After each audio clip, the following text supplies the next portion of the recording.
Pues estamos aquí con una escenografía, un fondo increíble, un fondo que estremece al pasar, de verdad que lo ves y te eriza la piel. Y pues nada menos que es una pieza hermosa de Rafael San Juan. Estamos aquí con él en una entrevista para Revista Personal. Rafa, muchas gracias. No, yo encantado que me hayan invitado. Gracias a ustedes.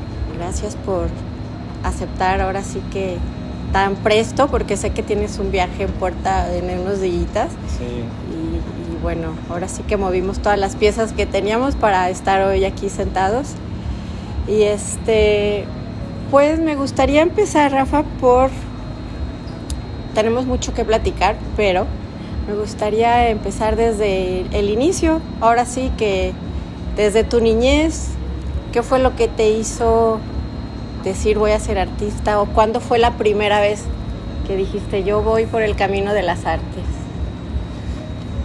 Bueno, yo cuando niño tuve inquietudes artísticas, no propiamente por el arte en sí, sino por un deseo personal de construir los objetos o los juguetes para hacer mis juegos cotidianos.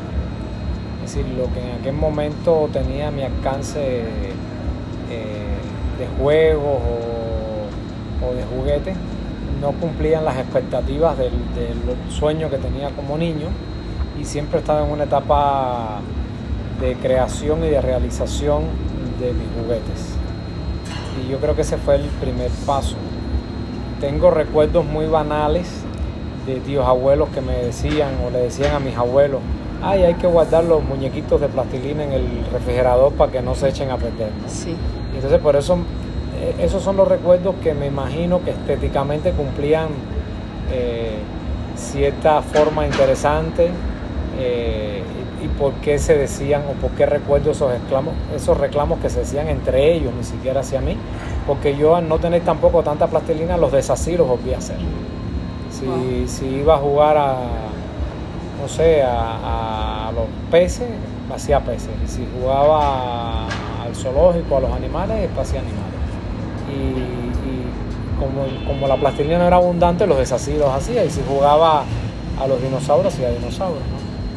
Entonces yo creo que ese fue el primer acercamiento hacia la manualidad o hacia un deseo estético, más bien por necesidad de niño. Después eso se alejó ya empezando la adolescencia. Yo quería estudiar biología y tenía unos primos que son biólogos, mayores que yo, y fue muy motivante siempre verlos, visitarlos, los temas de las expediciones, y el tema del arte había quedado como en un pasado. Y un día uno de estos primos, que yo estaba en su casa, me puse a reproducir unos cuadros que tenía de un artista muy conocido, ya fallecido en Cuba, y él fue el que un poco retomó esa perspectiva y me dijo: oye, pero si tú cuando niño hacías muchas cosas de pintura y de escultura, ¿y por qué no vuelves a hacer algo así? ¿Por qué no estudias arte? Y yo le respondí que no, y él me insistió y me llevó a casa de varios artistas, y yo creo que ya al visitar los estudios, ver esos formatos grandes, ya una obra más profesional, pues sí me convenció de manera inmediata y decidí estudiar artes plásticas. O sea que hay que agradecerle por a supuesto, él, sí. Todos por tenerte ahora aquí. Sí, yo sí creo que desde niño, te digo, ahí estaba, pero no estaba, nunca tampoco en mi familia hay formación artística. Nadie es artista. Wow. Sí tengo una prima cantante, pero de artes plásticas o de una tradición familiar en el arte, no. Tengo un tío muy querido, que es como si fuera mi papá, que él sí tiene un oficio que ya no existe, que se llama plantillería, que es alguien que construía los moldes y las piezas en madera para hacerle los moldes. Entonces él sí era alguien que desde niño estaba muy pendiente de conseguirme esa plastilina, en que cuando yo quería barro, hacía lo posible porque mi papá me buscara el barro. Cuando tenía sed por hacer algo en madera, me iba a las vacaciones a su casa a hacer cosas de madera. Quizás ese fue el acercamiento más directo familiarmente. ¿Fue el que más te apoyó? Pues, Fue el que más me apoyó, él sin ser artista, porque más bien era alguien que más sensible quizás por su oficio, su educación. Era el que más entendía un poco lo que yo quería hacer. Por lo demás, en mi casa no había una tradición y era algo como que tenía que encontrar el camino, ¿no? Y es algo que hoy apuesto mucho por las obras públicas, porque mi primer acercamiento hacia la escultura fueron ciertas piezas que podía encontrar en un parque, que en mi juego hacía una pausa y me detenía a observarla, y casi siempre eran formas abstractas que no comprendían, pero se me hacían muy interesantes o incomprendidas en ese momento, pero de observarlas muy detenidamente. Entonces, para mí, por eso el compromiso de hacer obra pública o obra privada en espacios públicos, creo que es esa puerta que se le puede dar a un niño donde no pueda tener su familia o en su seno materno una cultura hacia las artes. Sí.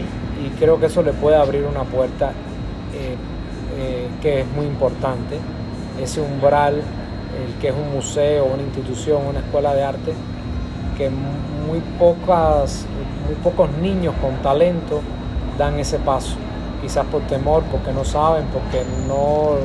O desconocen, ¿no? Entonces, al tener una obra en un espacio abierto, un espacio público, como están aquí las salas, hace que cualquier niño, cualquier individuo pueda tener una relación más allá del que pueda haber con una obra de arte dentro del contexto del museo.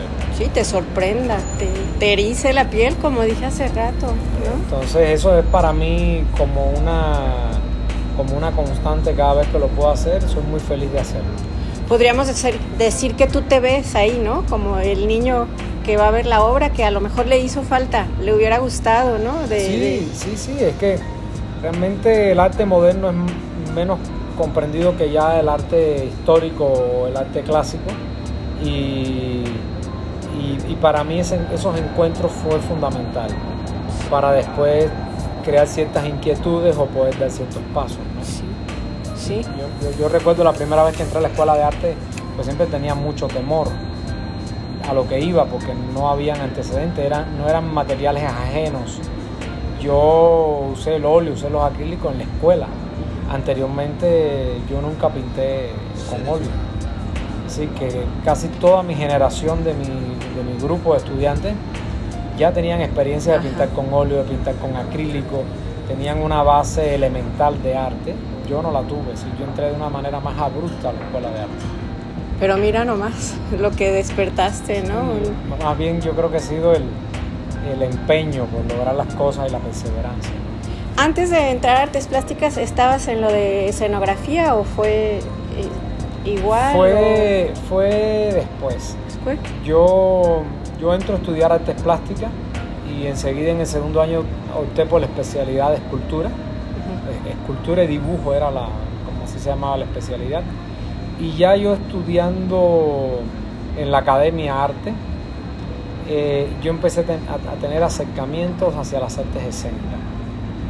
Uno de los acercamientos es por una sed que tenía siempre del cuerpo humano, de conocer la anatomía, y iba mucho a la escuela de danza contemporánea, a la compañía de danza contemporánea, a la compañía de ballet, un poco para hacer apuntes de movimiento de los bailarines, y me llamaba mucho la atención la expresividad y el carácter que tenían los cuerpos a través del movimiento.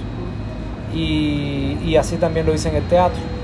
Y entonces no faltó siempre los directores que me decían, oye, necesitamos que nos diseñes una mesa, o necesitamos que nos diseñe esta obra que lleva un cerdo y queremos que tenga otros elementos.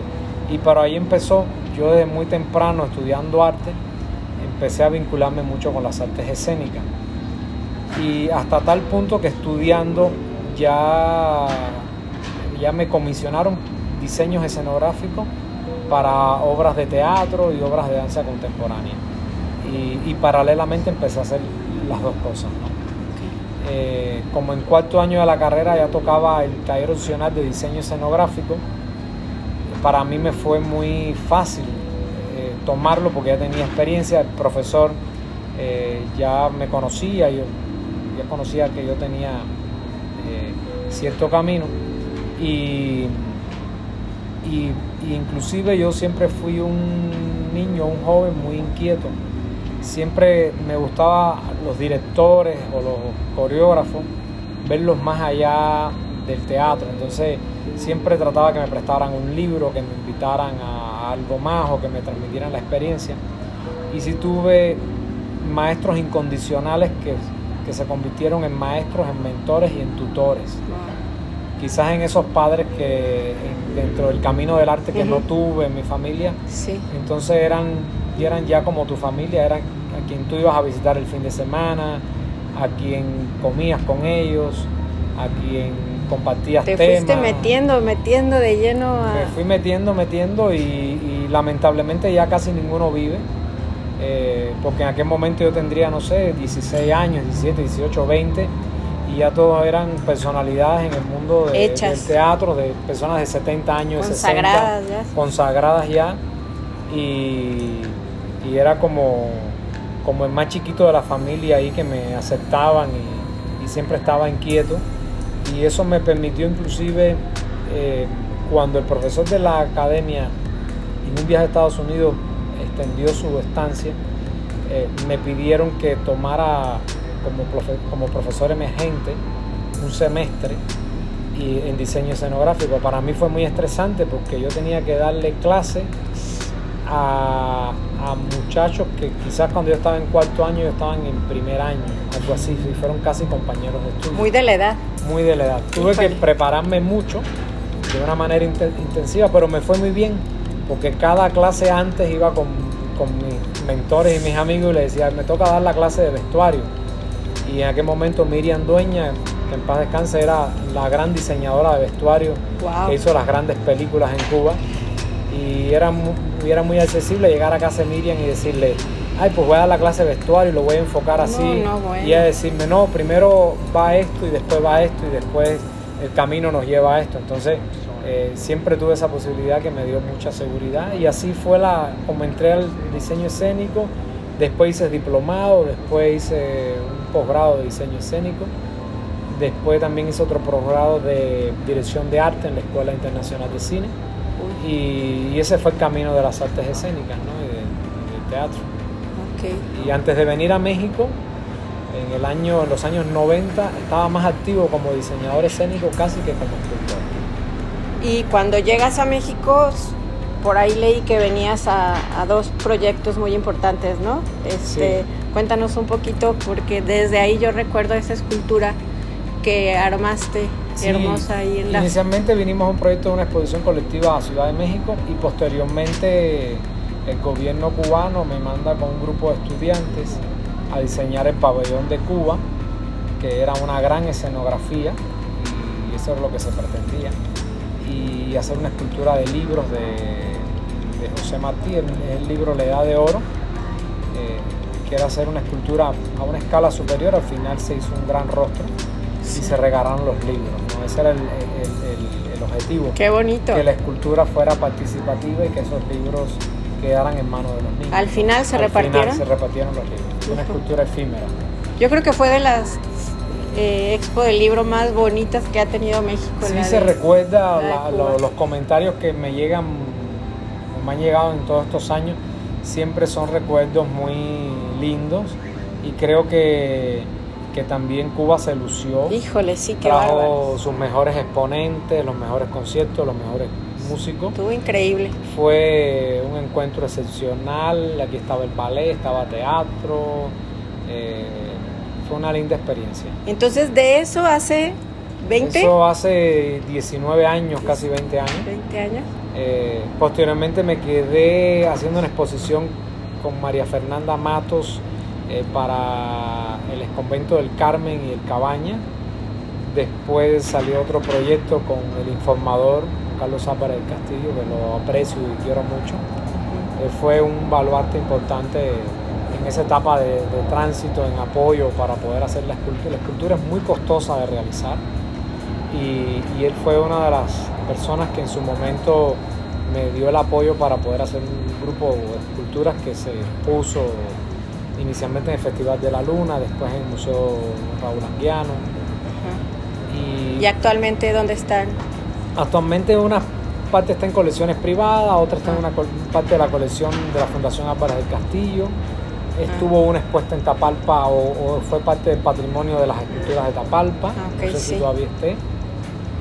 Y después de ahí conocí a un empresario muy prominente de aquí de Guadalajara, Carlos Rabinovich, de la comunidad hebrea, y él fue igual como un gran mentor y de mucha ayuda en otro proyecto que empezamos.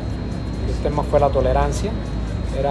Fue quizás el primer proyecto para un espacio público, que inicialmente había un proyecto arquitectónico muy interesante en todo el área del estadio OmniLife, que iban a traer un grupo de arquitectos de todas las latitudes a hacer un conjunto arquitectónico como de primer nivel. Sí. Ahí iba un museo de la tolerancia y en el patio central del museo iba este monumento que era una reflexión al holocausto, era con el lema de nunca jamás, y era una pieza que era símbolo de vida más que representación de las pérdidas o de todo la historia dramática que ocurrió en ese hecho histórico, ¿no? Y en ese proyecto estuvimos trabajando como casi 2 años. Y ahí me adentré mucho en la comunidad hebrea, conocí mucho su cultura, su forma de ser, su filosofía, y es alguien que aprecio mucho y quiero mucho.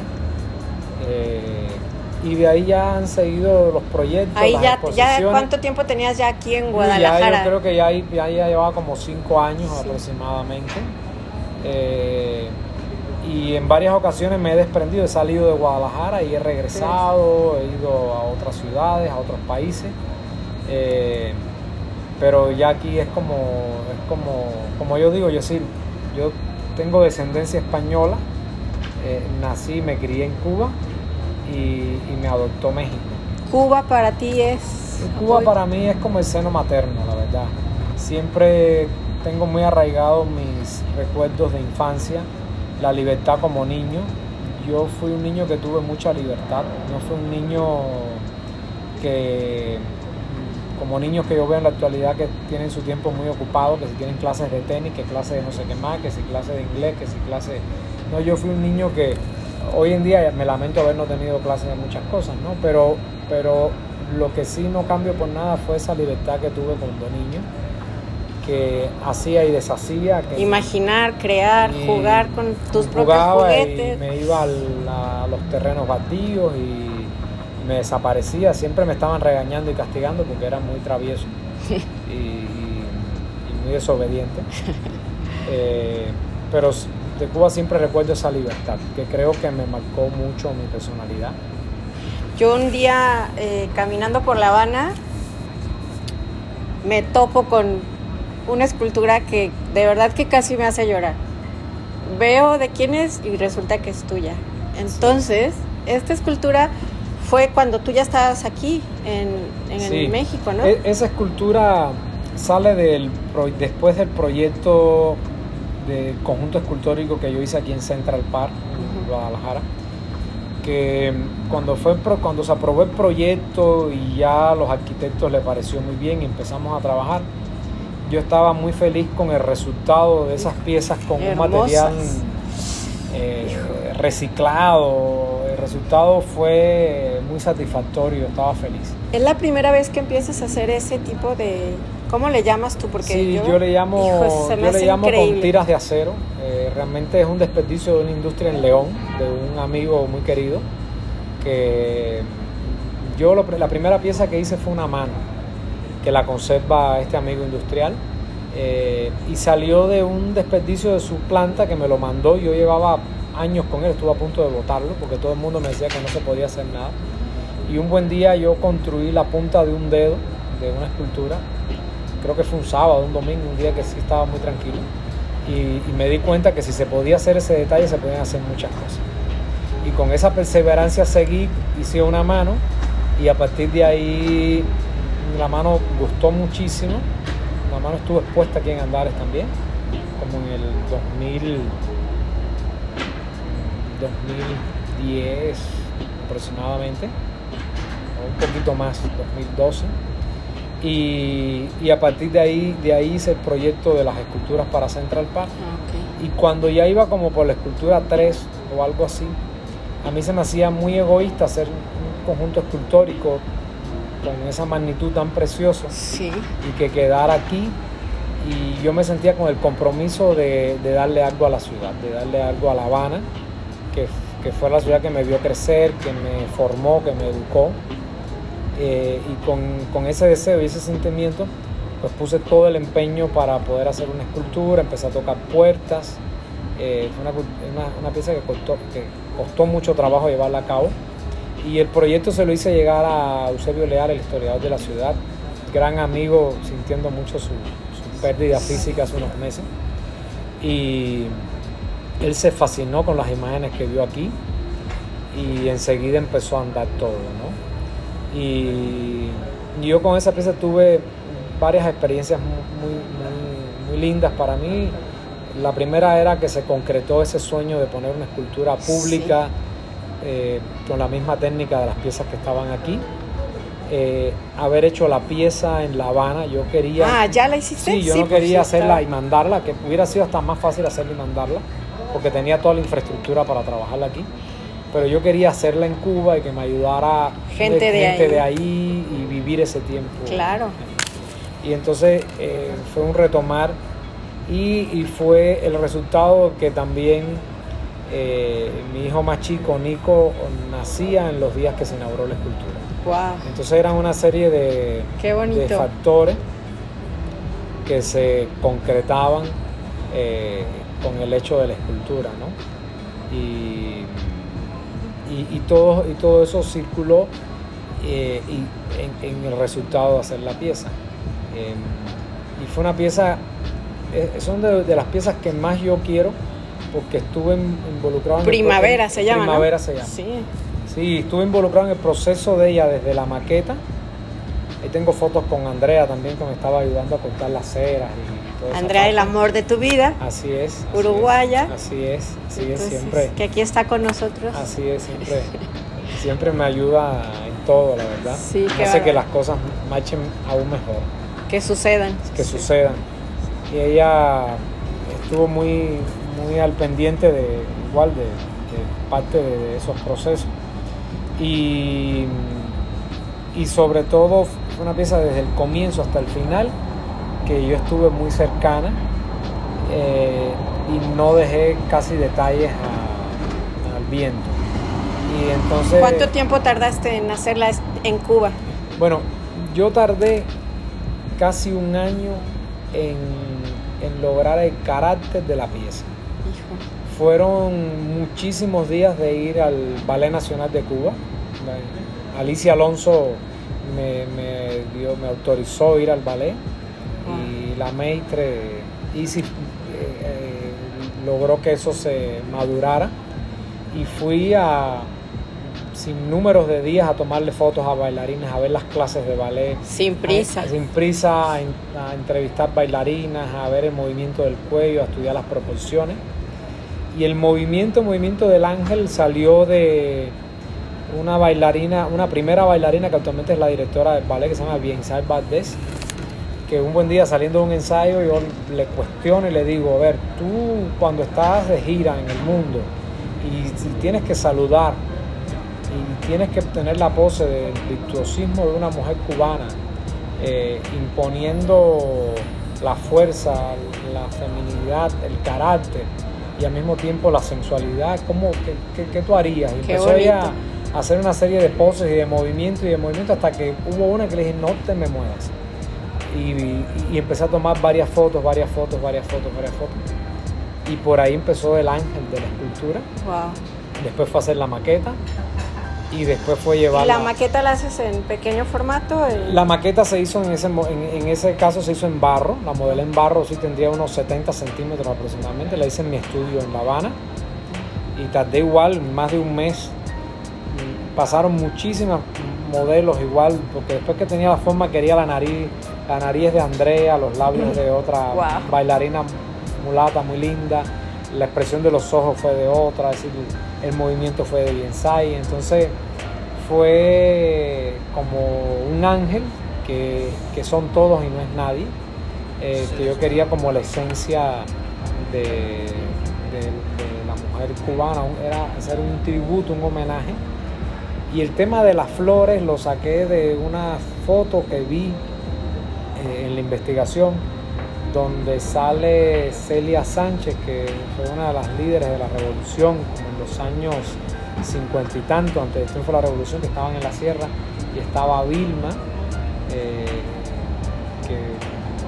que fue la esposa de Raúl Castro. Estaban muy jóvenes, vestidas de verde olivo, con unas flores de mariposa en el pelo. Entonces el contraste del claroscuro, creo que la foto estaba hasta retocada, yo creo que la original debería ser una foto en blanco y negro, sí, con esas flores de mariposa, que es la flor nacional de Cuba. Fue la imagen que yo capté, que para mí la mariposa era símbolo también de cambio, de revolución, de transformación y de la patria en sí, es decir, de la esencia de la flor símbolo del país, ¿no? Entonces por ahí fue... ¿Cuántas cosas dice, no? Entonces Primavera. Es la idea, ¿no? De la simbología de la flor, del carácter, de sus labios gruesos, como es parte de nuestra cultura, de esa transculturación, de esa mezcla de razas que tenemos, y al mismo tiempo la esbeltez, la belleza. Fue difícil plasmar todo eso. Qué bárbaro, ¿no? Tiene todo, ahí está todo. Y entonces fue una pieza que traté de cuidarle cada uno de esos detalles. Se inauguró en el 2015 en la Bienal de La Habana y bueno, ha sido una pieza muy querida por la ciudad, muy acogida. Está en un lugar espectacular que luce muchísimo. Está en un lugar fue muy difícil escoger ese lugar, fue muy difícil emplazarla. El mar la abate constantemente, sí. Es sujeta a mantenimientos y restauraciones muy costosas. Pero vale la pena de verdad, uno que pasa por ahí, que no tenía el gusto de estar aquí frente a ti, de verdad que eriza la piel, o sea, es Gracias. Preciosa, de verdad, preciosa. Te lo agradezco, yo he tenido muy lindos comentarios. Ahora estamos con la tarea de replicarlas en acero inoxidable. Queremos volver a hacerla completamente. Tenemos que casi que escanearla, sacar medidas, ayudarnos un poco de la tecnología, y yo quiero estar igual inmerso en todo el proceso. Es una tarea muy difícil, nunca he replicado una pieza mía. Y también estamos en la parte de tocar muchas puertas, porque es muy costoso el acero inoxidable, entonces sí. Ahí andamos en la etapa de los patrocinadores, de esos maravillosos empresarios que cuando aportan su grano de arena lo hacen real, la sí, verdad que sí. Sí, la verdad que sí. Oye, Rafa, ¿quién ha sido ahora sí que tu maestro que ha marcado pues ahora tu vida, tu crecimiento en el arte? Fíjate que yo no puedo hablar de un maestro, pero puedo hablar de muchos, o puedo hablar de todos, ¿no? Yo tengo muchos recuerdos, desde maestros que me corrigieron una línea, hasta maestros que tuvieron mucha paciencia a la hora de explicarme la realidad de un volumen. Y fueron muchos. Tuve muchos maestros por la parte de las artes escénicas. En la parte de las artes escénicas tengo maestros que fueron maestros y amigos, muchos, que siempre los llevo con el corazón y los recuerdo siempre con tristeza, que quisiera que vivieran y estuvieran ahí para cada vez que fuera a Cuba a verlos, o cada vez que coincidir en otros lugares poderlos ver. Ahí te están oyendo, yo creo. Ya no están, cada vez que hago una obra la hago en memoria de muchos de ellos. Y toda esa etapa yo creo que fue fundamental. Y yo creo que otra gran parte de la enseñanza fue cuando tú empiezas a ver en viva voz, en vivos ojos, esas grandes obras de la historia del arte, que no es lo mismo verlos en un libro que verlos físicamente. Yo siempre recuerdo la primera vez que estuve en el Louvre y vi las artes antiguas, sobre todo. A mí una de las cosas que más me impresionaron fueron los leones ecuestres, los leones alados de Petra, de toda la cultura de Babilonia, de Mesopotamia. Fue impresionante verlo, la verdad, independientemente de todo lo demás en museo. Ver la cultura del hombre, es decir, las raíces. Yo creo que todo ha sido maestro, desde los encuentros con las grandes obras, desde los maestros que he tenido físicamente, de maestros que quizás no han incidido de una manera constante, pero quizás una palabra bastó para corregirme una línea, sí. Y se los agradezco eternamente. Sí. Son muchos. Sí, sí, tienes razón, es difícil enfocarte a uno. Sí, muchísimo, ¿no? Que todo lo recuerdo constantemente. Siempre me vienen, no sé por qué en los últimos años estoy todo el tiempo recordándolos. Me vienen muchas imágenes recurrentes de anécdotas, de comentarios, de historias. Pero sí, en general, sí los llevo en el corazón a todos, la verdad. Oye, Rafa, eres una persona hipersensible, por lo que veo y estoy platicando contigo. ¿De qué ilusión sufres? Ahora sí que... Fíjate que la verdad de ninguna. ¿No? Yo soy muy afortunado de hacer lo que quiero hacer. Y quizás de lo que sufro, que no es una ilusión, sino es una realidad, es no tener más recursos, ni tener más manos, ni tener más réplicas de Rafael para poder hacer quizás todos los proyectos que tengo en la mente o todo lo que tengo dibujado. Es quizás lo que sufro es más chocar contra paredes cuando pides apoyo para hacer un proyecto público o para hacer un proyecto para bienes comunes o para bienes sociales, ¿no? Desgraciadamente somos artistas, somos creativos, pero no somos un banco, no somos una empresa, una institución que contamos con todos los recursos que quisiéramos.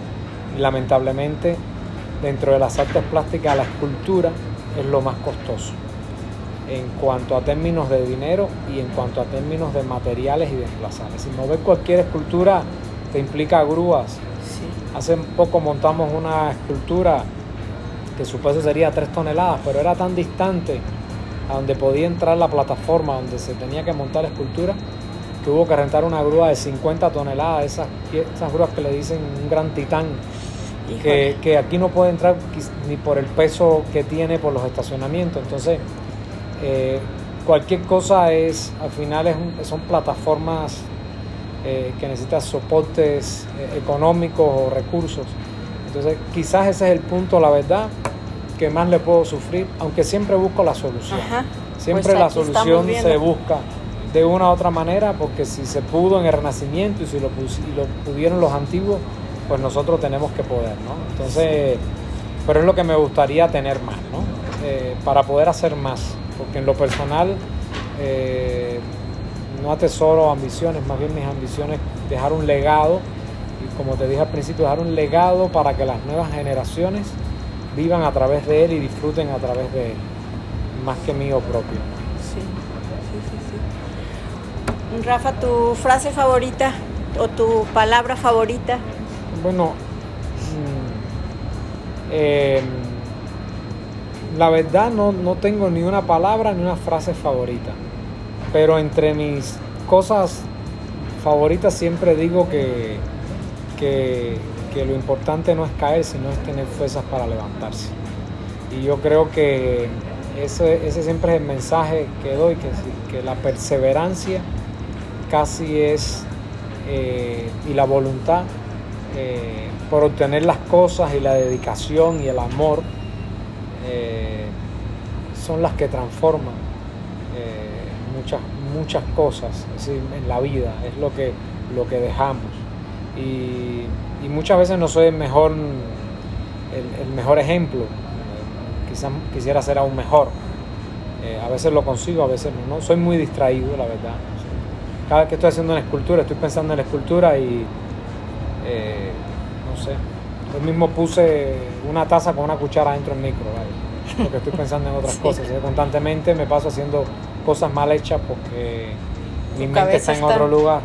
Sí. Entonces, como todo creativo. Como sí, o se me olvidan los cumpleaños, se me olvidan los aniversarios, se me olvidan muchas cosas porque me pasa. Quisiera ser mejor, pero ese sería como mi consejo, ¿no? Que cada día debemos ser mejor, y yo creo que a través del amor, de la perseverancia, creo que es difícil, pero debemos ser cada día mejor ser humano.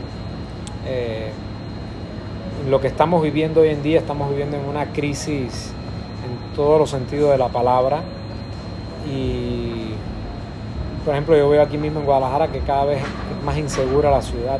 Sí. Y yo siento, me lamento mucho que no fue Guadalajara que conocí hace 20 años, y digo, debería la ciudad cada día ser mejor, todos deberíamos cada vez ser mejor, es decir, los vándalos deberían de ser mejor, los empresarios ser mejor, los médicos ser mejor, los individuos ser mejor, y es la única manera que podemos ser mejor todos, es la única manera que podemos ser una sociedad rica en valores, es cada uno tratando de ser mejor con uno mismo y hacia los demás. Sí. Creo que es un momento muy importante de cambio, de conciencia, primero con uno mismo y después hacia los demás, y yo creo que es la única manera que vamos a sobrepasar esta crisis y otras tantas que vengan, ¿no? Entonces, más que una palabra, una frase, ese es mi pensamiento. Una filosofía completa, ¿no? Es mi pensamiento, que ojalá estemos pensando en dar la mano, en ayudar, en ser recíproco y en partir desde la esencia de uno mismo, ¿no? Uno tiene que estar bien con uno mismo para poder estar bien con todo lo que uno le rodea, ¿no? Sí. Oye, Rafa, ahorita cuéntanos proyectos en el que estás trabajando actualmente. Bueno, ahorita estoy, ahorita en esta etapa de la pandemia ha sido muy diferente todo, ha sido una etapa de reflexión. Estuve pintando, no tengo ahora un equipo de trabajo como lo he tenido todo el tiempo. Una parte de ellos está en Cuba, otro querido amigo acaba de fallecer hace poco, que íbamos a empezar a hacer una escultura juntos. Hace un par de días, ¿no? Sí, falleció hace muy poco. Sí, me comentó Andrea. Y entonces ahora estamos haciendo una escultura usando un poquito quizás la tecnología, lo que permite la tecnología. Es una escultura que va para el lado de Como, en Italia. Wow. Entonces estamos muy contentos porque el lado de Como es uno de los lugares que me gusta mucho, de los lugares que he conocido, es de los lugares que más me ha gustado. Y entonces, por cosas de la vida, sin yo tener nada que ver, estamos haciendo una escultura para ahí. ¿Y cómo surgió el contacto, la conexión? Por amigos en común, un amigo inglés, coleccionista, amante de las artes, por ahí. Y cuando me dio la noticia de hacer un proyecto para el lado de Como, me fascinó, porque era esos lugares siempre que yo llevo en mi memoria como preciosas, las aguas, la arquitectura, la tranquilidad, las montañas, la posición geográfica. Entonces estoy muy feliz en hacerla y estoy muy feliz en ir a emplazarla. Esperemos que todo se vaya dando. Seguro que sí. De manera correcta, ¿no? Pues felicidades, qué emoción. Ya después nos contarán un poquito más del avance de este proyecto. Y hay otros proyectos. Ahora mismo estamos terminando casi una pieza en La Habana, otra escultura monumental que está en los jardines del Castillo de la Fuerza. Wow. Ahora son los 501 años de La Habana, que vamos a ver si alcanzamos a ir a inaugurarla con todo este tema de La Habana. ¿Para cuándo creen que estará? Ya está lista la pieza prácticamente, ya le estuve dando el visto bueno. Igual es la primera pieza que hago en la distancia. La empecé en diciembre, íbamos a regresar en febrero, no pude ir por lo del COVID, Después íbamos a regresar julio y agosto, tampoco pude ir por el tema de los rebrotes. Y íbamos a regresar ahora, en estos días tampoco, el aeropuerto sigue cerrado. Y entonces la primera pieza en mi vida que hago prácticamente en la distancia. Wow. Y le agradezco mucho igual al equipo de realización, a la oficina del historiador, eternamente que me hayan apoyado a continuar los pasos de la escultura.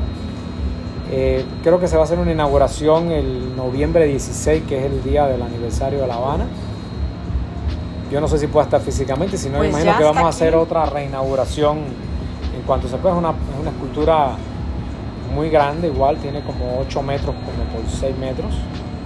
Es un gran ojo construido con las piedras más antiguas de una de las calles de la ciudad. ¿Un ojo? Ojo, Wow. es un ojo que tiene como 7 metros de largo, como va en una columna volados en 3 metros, él tiene de alto como otros casi 3 metros más.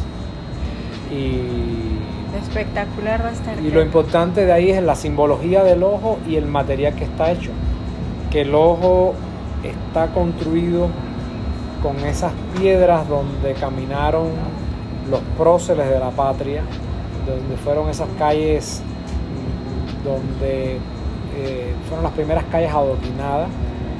Fue una piedra que vino de lastre en los barcos de la colonia, que venían de lastre hacia las Américas y se iban cargados de oro y plata. Es una pieza que es símbolo de la mano esclava, del trabajador que la labró, que la colocó, y es un símbolo de la historia de la misma Habana. Entonces es un homenaje, es un tributo hacia la ciudad. Va mirando a la entrada del puerto de La Habana y es como ese intercambio visual que ha tenido la capital durante siglos, tanto culturalmente como históricamente, como patrióticamente. Tiene mucho significado. Tiene mucho simbolismo, significado. como todo, todo lo que haces. Sí, de yo verdad. trato que la verdad para mí es importante el contenido dentro de cada obra, más allá de su forma estética, que trato de respetarla y hacerla. Para mí es muy importante el contenido conceptual que pueda tener una obra en sí, ¿no? Sí.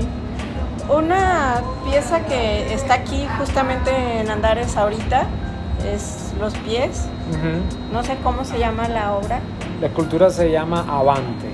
La Avante. Avante. Ella, por lo que veo, ha estado en diferentes lugares. varios. ¿Cómo manejas eso? ¿Cómo lo llevas? Es una pieza que inicialmente se hizo para el Centro Cultural de San Pancho, y hace poco aquí Andares me pidió una obra y casualmente tenía en disposición esa pieza, que su significado es avanzar a pesar de los obstáculos y las incisiones o los momentos más fuertes que hemos tenido en la vida. Hay que seguir avanzando. Y entonces es una obra que su significado igual es muy contemporáneo y muy actual con todo esto que estamos viviendo. Uh-huh. Que independientemente que la vida nos separó y se transformó, tenemos que seguir avanzando. Y entonces que ella sea también una pieza itinerante con ese objeto es parte del mismo concepto de la misma obra, ¿no? Okay. ¿Y de ahí salieron los formatos de las piezas más pequeñas o no? No necesariamente. ¿Es paralelo? La pieza más pequeña fue un proyecto que se titula El sedimento de mi vida, y fue un proyecto que se diseñó, son unas esculturas hechas en barro que están hechas con más de 5 arcillas de diferentes estados del país. Fue un proyecto que se hizo para Banorte. Querían una pieza que el origen fuera mexicano, que tuviera la esencia, y a mí lo que más yo pude arraigar a la tierra era el material, que en la historia del arte una de las piezas más antiguas que existen vienen de la tierra, son piezas de arcilla, son piezas en terracota. Entonces para mí lograr una escultura que tuviese barro, que tuviese tierra, de Monterrey, del sur, de los estados de Jalisco, del centro del país, del norte. Era muy importante que esa mezcla pudiera dar una pasta refractaria que tuviese la calidad para el resultado final de una escultura, y al mismo tiempo la escultura era un pie, que el pie es el punto que apoya, que está en contacto con la realidad, que avanza. Y a partir de ese concepto se creó ese proyecto y se hizo ese conjunto de pies. Qué bonito. ¿Cuántas piezas fueron? Fueron 250 piezas, si mal no recuerdo. Es que todas juntas se hizo una gran instalación, con esa fue la documentación, y después esa pieza llevaban un diseño de un empaque que hizo Andrea, fue el que diseñó toda la presentación, y fue un poco el regalo de Banorte en ese año a sus clientes o personas queridas, etcétera, ¿no? Sí, por ahí está todo esto que estamos platicando también está en un libro precioso que tienes, en el libro, ¿no? Que logramos terminar un libro, llevamos muchos años dando vuelta. La edición se hizo en Cuba, la impresión se hizo aquí. Igual Andrea logró terminar el libro llevaba años sin hacerse y fue un reto cumplido. ¿Cuánto tiempo duró el proyecto para hacerlo? No, yo creo como 5 o 6 años, ¿no? 5 o 6 años. Sí. Felicidades, está muchas gracias. Precioso. Ya estamos en otro proyecto, ya hay muchas obras que no están en el libro se cerró en 2018 y ya tenemos obras, es decir, el libro cerramos con las salas y ya hay otro grupo de obras que no están, ya estamos preparando un próximo proyecto de libro. Ay, pues ya estaríamos esperándolo. Sí. Oye, Rafa, ya para cerrar la entrevista, cuéntanos un poquito de estas esculturas de verdad impresionantes. ¿Cómo nació? Que ahora sí que es nuestra escenografía. Este conjunto escultórico inicialmente venía en la mañana, venía dándome vuelta ya en varios días el tema de las salas. Y un buen día lo dibujé hace en el departamento de Andrea, todavía no vivíamos juntos, hace muchos años, como 7, 8 años, 7 años, algo así, lo dibujé, un conjunto de alas, y ahí quedó el proyecto, como otros tantos que tengo ahí dando vueltas. Y cuando aquí en Andares, que estaba el proyecto del hotel, me convocaron, presentaron un proyecto escultórico, una escultura para el frente del hotel. No querían nada de rostros, nada así. Y le presenté el proyecto de la sala diseñado al conjunto de los espejos de agua, que tienen esa forma por las mismas juntas constructivas, por eso son 4 espejos de agua. Y ahí se diseñó el conjunto escultórico y un ala que va en el arista del edificio que tenemos pendiente de montar, que yo creo que pronto lo vamos a montar, en un ala de 8 metros, un poco más grande que esta, que va como en el piso 7, volada, que es lo que le da el broche de oro al conjunto escultórico, que es que el ala voló y el sentido del conjunto, que realmente tiene que ver con la familia, con la vida y con más allá de la muerte, simbolizado a través del vuelo y del ala, es lo que le da la esencia de que al final la pieza que falta porque voló y trascendió y ya tú te la podrás imaginar ya en el espacio infinito las que siguen, ¿no? Entonces es el punto final que falta colocar, que ahí estamos igual en las pláticas, en conversaciones seguimos con Andara, yo creo que estamos esperando a que se destrabe un poco todo para continuar. Pero así salió el proyecto, fue un proyecto como de 2 años de trabajo, fue un proyecto muy desafiante, son unas piezas que desafían mucho la gravedad. Eso te iba a decir, ¿te gusta retar a la gravedad? Me encanta. De hecho, hoy la reunión que tuve antes de venir para acá fue con un ingeniero muy querido y amigo, que es el que constantemente lo busco y le digo, oye, quiero hacer esto. Y ahí siempre trata de a ver cómo se puede llevar a cabo. ¿Es tu reto? Es un reto. Ya me de una manera tranquilo lo hago.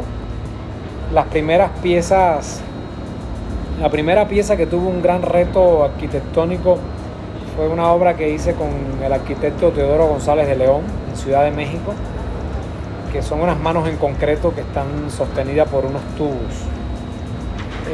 Y entre esas tres esculturas hay una que está sostenida por un solo tubo. Y están en un nivel 7 de estacionamiento. Y era casi algo que no se podía hacer. Y ahí yo, perseverando con los ingenieros, que sí, pues sí se pudo. Caprichudo. Al final se consiguió un tubo ruso que se importó de no sé qué manera, era un tubo que tenía un calibre muy grueso y sí se pudo hacer. A mí quien me alentó a ser perseverante, que sí se podía, fue el mismo arquitecto Teodoro, que se lo agradezco mucho. Fue de esas personas que me abrió el camino hacia la obra pública. Con él hice, sí, y ha con sido él un gran apoyo, sí. ¿Verdad? Él fue un arquitecto, cuando yo lo conocí ya era un arquitecto muy maduro, con una gran experiencia, con una gran vida, donde yo creo que me transmitió esa seguridad de que las cosas hay que lograrlas y sí se puede. Y recuerdo que cuando yo llegué con las esculturas, los puntos preestablecidos no coincidían 100%. Y era muy costoso y muy tardado cambiarlo. Me acuerdo que en una plática con él le dije, ay, arquitecto, no está el movimiento, se va a inclinar un poco. Y creo que me miró y me dijo en pocas palabras así, que me dijo que lo arreglen. Y yo creo que sin esa frase no lo hubiera hecho, ¿no? Y ahí mismo pues se volteó a responsable de obra y que lo arreglen. Y eso implicó como 15 días más de retraso, hubo que cambiar los anclajes, las traves. Es decir, yo creo que lo que pasó bajo tierra para que esos puntos coincidieran, no sé cuánto habrá costado. Pero se pudo. Pero se pudo. ¿Y se pudo.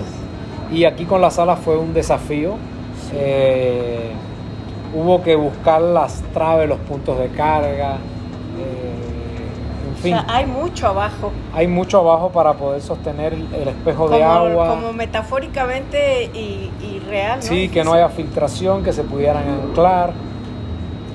Las esculturas están hechas también con acero reciclado.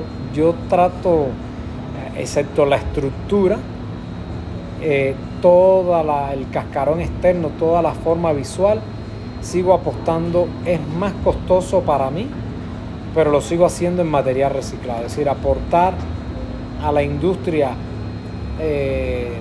un grano de arena de no reciclar un acero, sino utilizarlo y evitar la refundición. Para mí es importante, es decir, para mí es muy importante porque desde mi origen, es decir, yo viví en Cuba el llamado periodo especial y literalmente no había nada y por necesidad se reciclaba todo, ¿sí? Se reciclaba hasta la última instancia. Sí. Y se buscaron muchísimas alternativas para vivir y eso me quedó marcado, tan marcado, que para mí yo trato de reciclar todo lo que puedo sin que se pierda lo estético o sin que se pierda el resultado final. Y entonces es algo que logré hacer aquí. Quizás, por ejemplo, un ala que pueda pesar 2 toneladas, quizás a lo mejor llevó de acero 4, porque fue de todo el acero reciclado escoger la mejor parte, la parte con más calidad, clasificarlo, organizarlo y hacerlo. Entonces, gramajes diferentes, implica mucha mano de obra, mucho personal con la sensibilidad, con la paciencia. Pero siempre trato de hacerlo así, la verdad. No, pues felicidades, es que tiene tanto fondo cada pieza que es todo lo que sí nos transmites a la hora que las vemos, que las contemplamos, se nos mueve todo. Pues muchas verdad, gracias. Todo. Para eso trabajamos, la verdad. Sí, Rafa. Pues esta sensibilidad y sencillez, humildad, nunca la pierdas. No, muchas gracias. No, trato de no perderlo. La verdad, sí, soy muy exigente en el trabajo, soy muy duro muchas veces con el equipo de trabajo. Quizás a veces más duro que lo que quisiera. A veces digo, oye, se me fue la mano, fui muy exigente. Pero al mismo tiempo trato de ser muy humano y trato de no creerme nada. Como te lo dije al principio de la conversación, es decir, para mí es más importante el ser humano que el artista, que el deportista, que el arquitecto, que la personalidad. Siempre para mí la sencillez en una persona y el tiempo. Yo admiro mucho cuando alguien, o muy ocupado, muy importante, si te dedicas 5 minutos, que te lo dediquen bien. Y lo mismo trato de hacer yo, es decir, trato de que cuando le dedico un tiempo a alguien, trato de hacerlo al 100. Y siempre abogo por ser muy sencillo, por ser lo más básico que puedo. Sí. A veces los medios no lo permiten, porque a veces tienes que ir con traje, tienes que ir así, Muy tienes guapo, que ir así, muy peinado. ¿no? Pero sí. Normalmente mi vida cotidiana es muy Sencilla. Elemental. Me gusta que sea así. Ay, sí, pues no lo pierdas, Rafa. No. Y pues muchísimas gracias por darnos el tiempo. Gracias, Andrea, por hacerlo posible. ¿Qué haríamos sin Andrea? Sí, ya sé, Andrea siempre un gran es pilar. es la que logra que se hagan las cosas. Sí, pues muchas gracias, Arturo. Y Sí, claro. A la revista Personal por hacerlo posible también. Claro que sí. Pues muchísimas gracias. No, un placer, encantado.